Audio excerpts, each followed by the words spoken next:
അസ്സലാമു അലൈക്കും വറഹ്മത്തുള്ളാഹി. വിശ്വസിച്ചവനായും പ്രതിഫലം ആഗ്രഹിച്ചുകൊണ്ടും പരിശുദ്ധമായ ഈ മാസത്തിൽ ഒരാൾ നിസ്കരിച്ചാൽ എന്ന് പറഞ്ഞാൽ ഈ മാസത്തിലെ പ്രത്യേകമായൊരു നിസ്കാരമാണ് 20 റക്അത്ത് തറാവീഹ് എന്നുള്ളത്. അതോടൊപ്പം തന്നെ ഈ മാസത്തിൻ്റെ ഒരു പ്രത്യേകതയാണ് റമദാൻ മാസത്തിലെ നോമ്പ് എന്നുള്ളത്. ഈ നോമ്പും നിസ്കാരവും ഒരാൾ പ്രതിഫലം ആഗ്രഹിച്ചുകൊണ്ടും വിശ്വസിച്ചവനായിട്ടും ചെയ്തു കഴിഞ്ഞാൽ അവർക്ക് കിട്ടുന്ന നേട്ടം കഴിഞ്ഞുപോയ പാപങ്ങളൊക്കെ അള്ളാഹു പുറത്തു തരുമെന്നുള്ളതാണ്.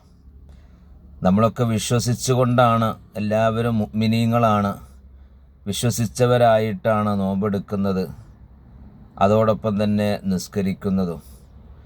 രണ്ടാമതായിട്ട് പറഞ്ഞിട്ടുള്ള പ്രതിഫലം ആഗ്രഹിക്കുക എന്നുള്ളത് കൊണ്ടുള്ള വിവക്ഷ മഹാന്മാർ പറയുന്നു, അള്ളാഹുവിൻ്റെ അടുക്കൽ നിന്നുള്ള പ്രതിഫലം അതിന് കിട്ടും, തീർച്ചയാണ്. പക്ഷേ ഈ വിശുദ്ധ മാസത്തിനോട് ഒരു നെഗറ്റീവ് ചിന്താഗതി നമ്മുടെ മനസ്സിൽ വരാതിരിക്കുക.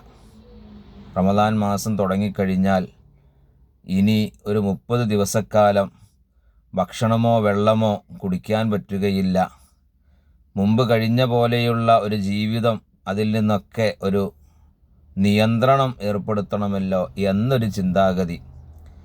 പള്ളിയിലേക്ക് ജമാഅത്തിന് പോയിട്ടില്ല എങ്കിൽ, അല്ലെങ്കിൽ തറാവീഹ് നിസ്കാരത്തിന് പോയിട്ടില്ലെങ്കിൽ ജനങ്ങൾ എന്ത് വിചാരിക്കും, റമദാനായിട്ട് പോലും ഇദ്ദേഹത്തിനെ കാണുന്നില്ലല്ലോ എന്ന ഒരു ചിന്താഗതി ഈ മാസത്തിനോടുണ്ടാവാൻ പാടില്ല.